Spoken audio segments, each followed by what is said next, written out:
Okay, we're finally kind of starting on our little cottage.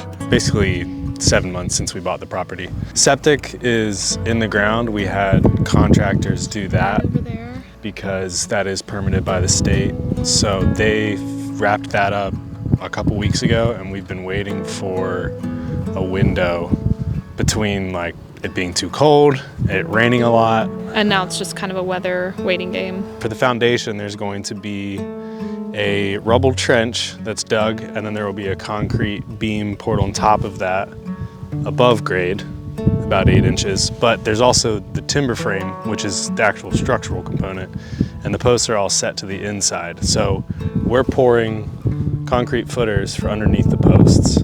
So I put strings out to actually mark the outside footprint, and then I just measured roughly to where our footers are gonna go and mark those.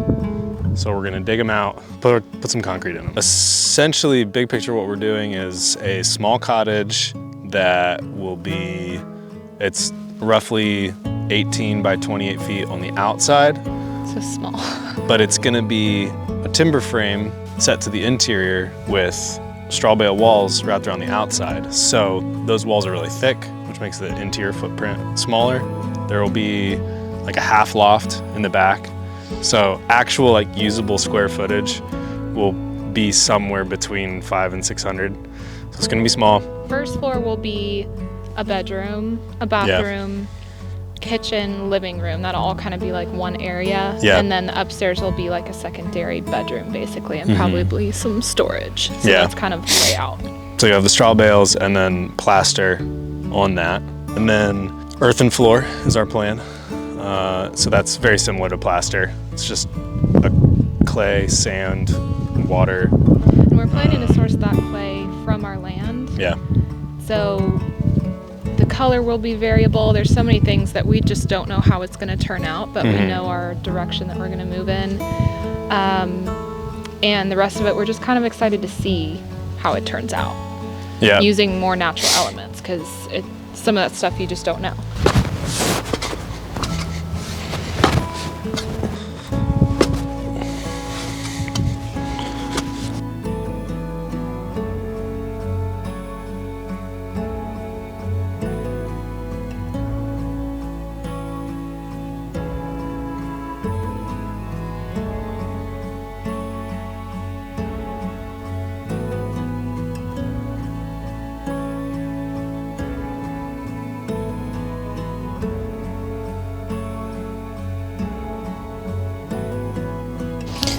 I am just working on these little rebar squares, frames, that will go in the concrete for added structure reinforcement. Eric said like 3 inches up from the bottom. So I'm doing 6 of these since we have 6 footings to pour.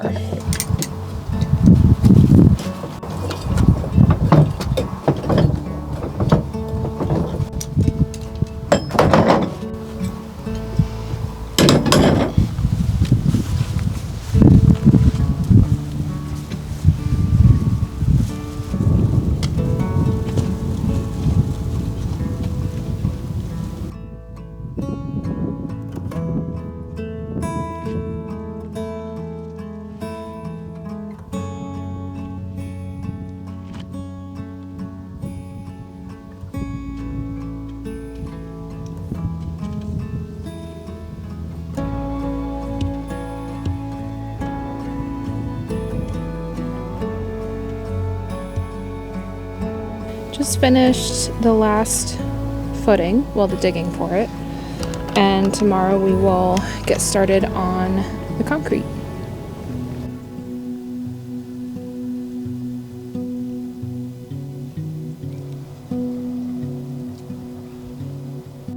We got all of our holes dug yesterday afternoon for our posts. Got down to 24 overnight, so I shoved a bunch of straw in the holes. In one of the holes I had a thermometer, just out of curiosity in the bottom. Pulled the straw out, this morning and it was a balmy 50 degrees in the bottom of the hole.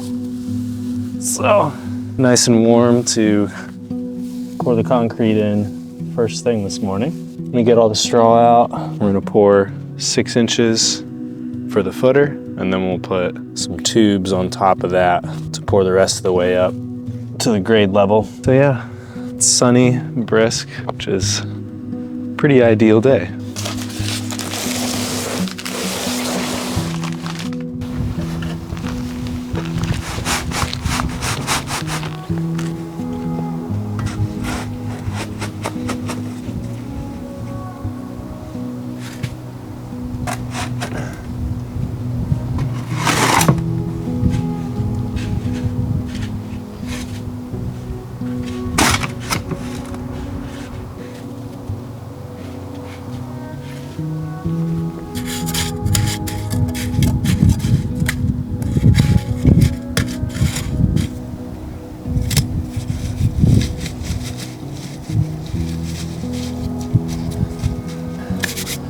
The rebar goes in 3 inches from the bottom.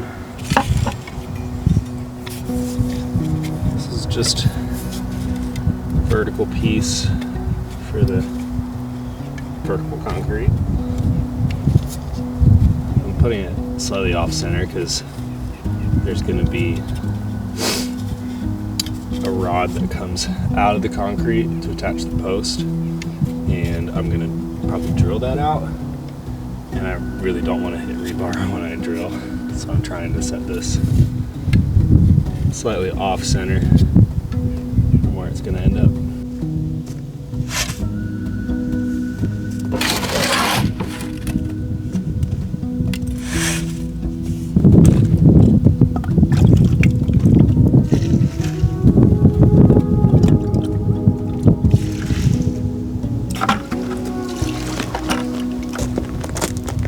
Check.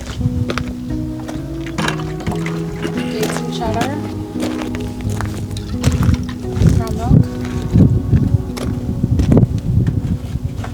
I had a banana. You always have to put Tess doesn't eat bananas. Not unless I have chocolate. Chocolate present.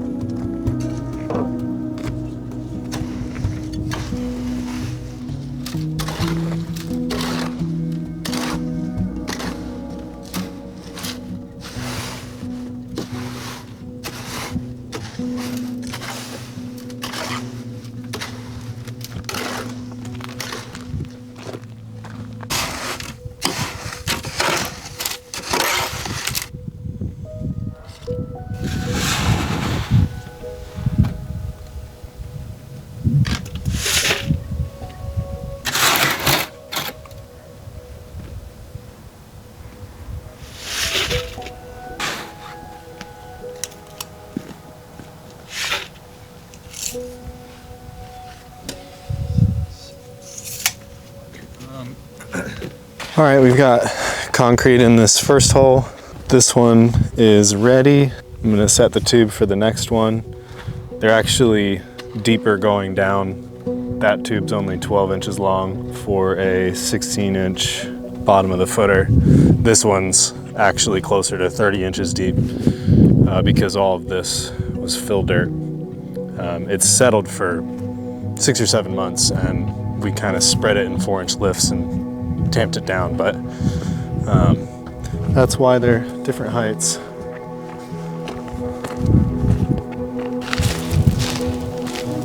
I am finally mixing the last bag. I think we've gone through 16. Very glad to be done mixing concrete.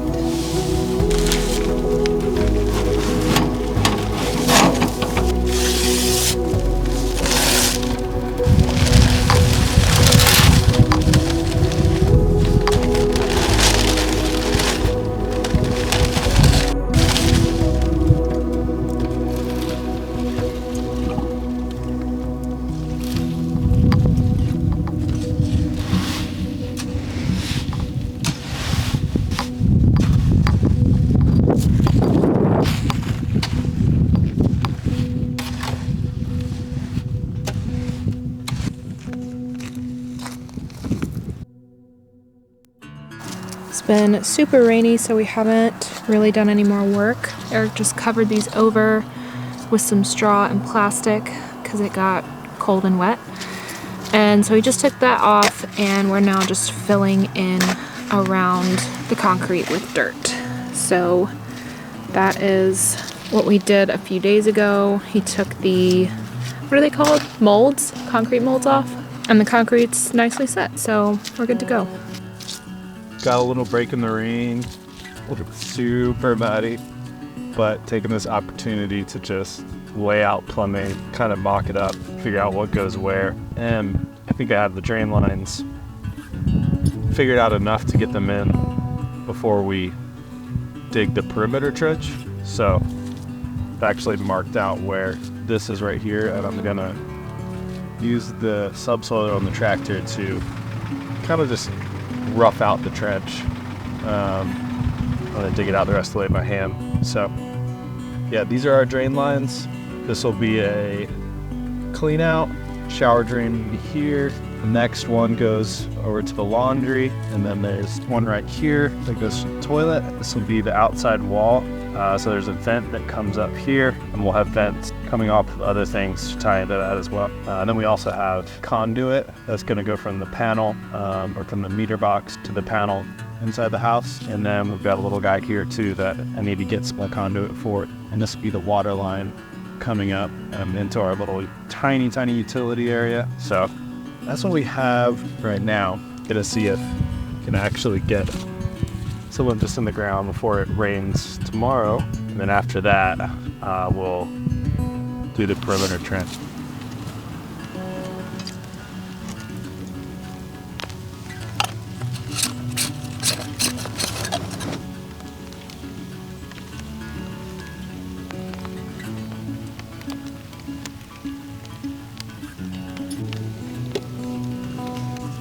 This is for the toilet, right? Yep. Oh, I can't wait to have a toilet. Indoor plumbing. You don't It's like the dream. Our current toilet? Huh? You don't like our current toilet? It's doing the job. I miss our Tushy bidet. I love our bidet. It's very underrated. What's that called? Plumb bob. A plumb bob. We are finishing up for the evening, so we're putting some dirt back over this, mostly because we're about to get quite a bit of rain in the next 24 hours. This is a sleeve to run our water line through. So it's just cut here down at the end, and it'll come up through here. But I'm just double checking to make sure that the end of it is actually in where the wall is supposed to be. So this is the exterior wall. So I'm just making sure it's inside the house and in line, or basically landing inside the wall of this wall right here.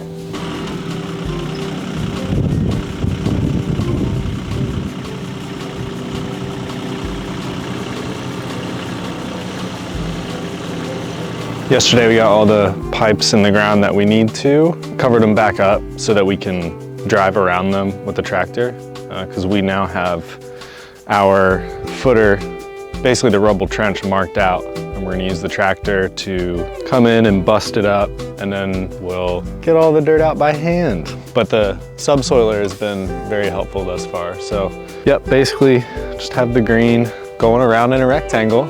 So basically this width is about the width of our walls. It's a little bit wider, yeah, just to make sure we have enough. There's one spot over there that gets narrower, which will be a framed wall instead of a bale wall. Yeah, we're gonna take these strings down and start digging.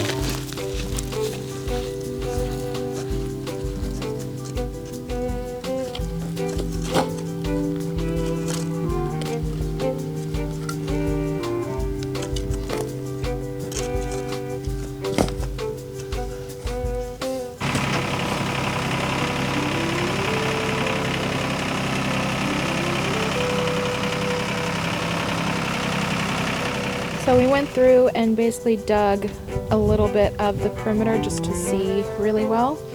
And now Eric's making passes with the tractor and subsoiler just to really break everything up, and then we are going in with shovels.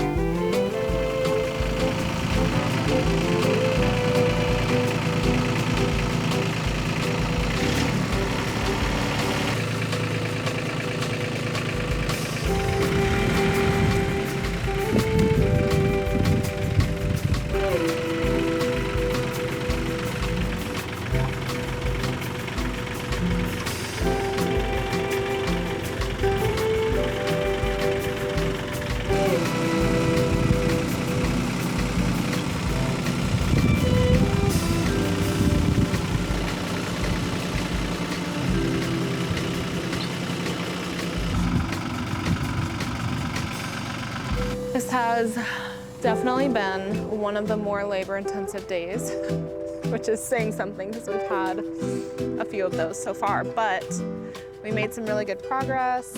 We got 1, 2, and most of 3 done. So we have to finish this one up, but it's almost 6 p.m.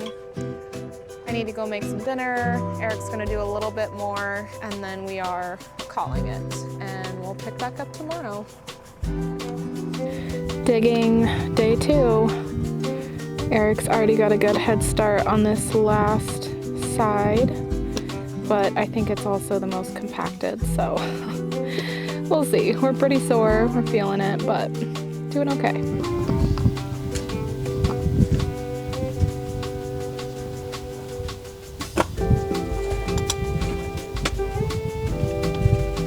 So we have the trench done, I think. I'm sure there's going to be places that we maybe shave down a little more, but generally it's done and it looks really good actually. So Eric is now cutting a really narrow trench to run the drain line, because all down in this trench will be a drain line that will be gently sloping to the corner he's on the tractor in. So he's digging a trench to basically have the end of the drain line draining everything that collects in the rubble trench out and away from the house. This is that far corner. We got the drainage trench dug, and it's at an angle that all the water will run out and down that hill. And now Eric's working on this landscape fabric, which is basically a barrier between the dirt and the rubble trench. So we just have to get that all the way around in all the trenches.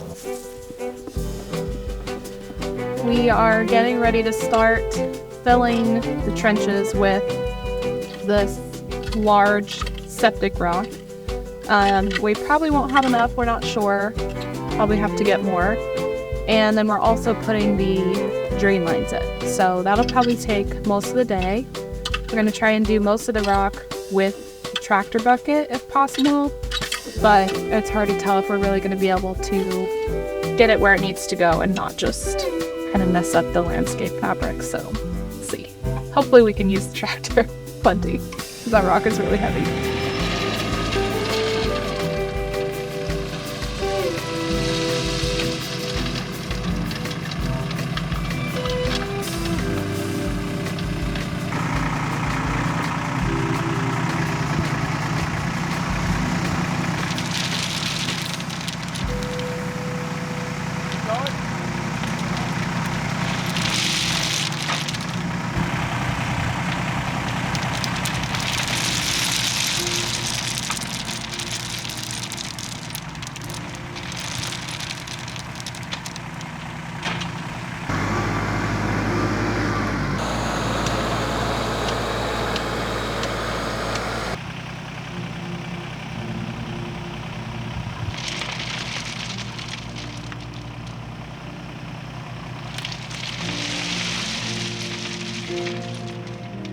So the tractor is just doing a great job. Eric mostly is doing a great job. We have a lot of the base layer of rock in, so I'm going through and kind of evening it and tamping it, and he's gonna check the level and make sure that we're sloping down from this. I'm gonna check the level.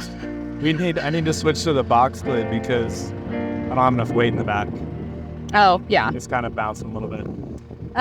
Okay, yeah. So basically this is our highest point, and it needs to be gently sloping down all the way to where we put the trench for the drain going out.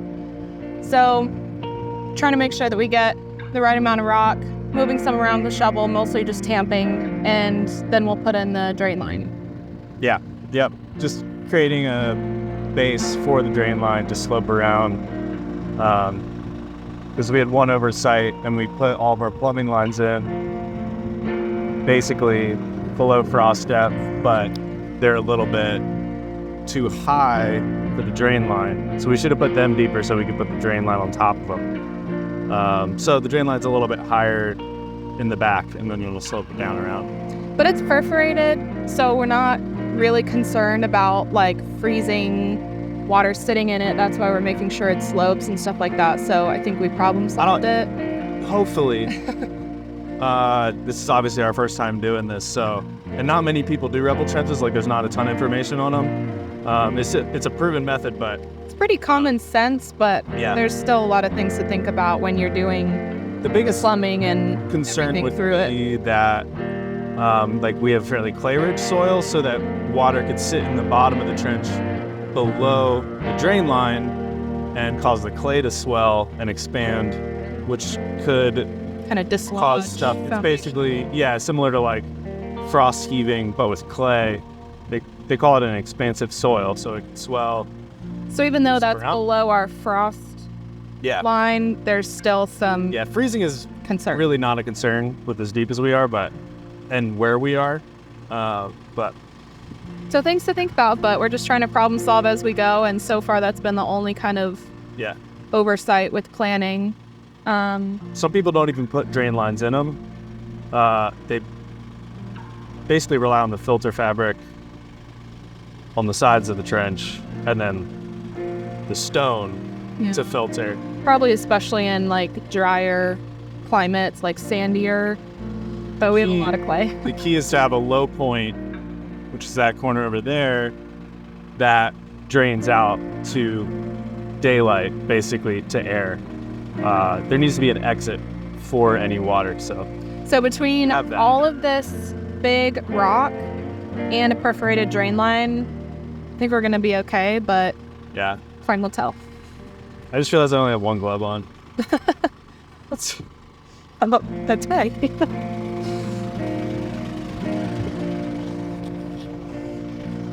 Back to that one in the trench with coupling, and it is going all the way around. We've made sure that it is sloping the way it should be so that any water coming through there will drain.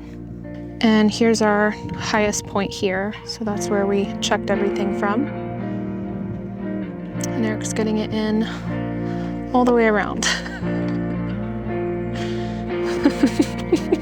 Wrangle the beast. Got the drain in all the way around, so now we're just double checking that it is angled down. And there's one spot down here we actually had to go under. This is a conduit, right? Yeah. We went under right over here instead of over, so we had to dig that out a little bit more, but that worked well.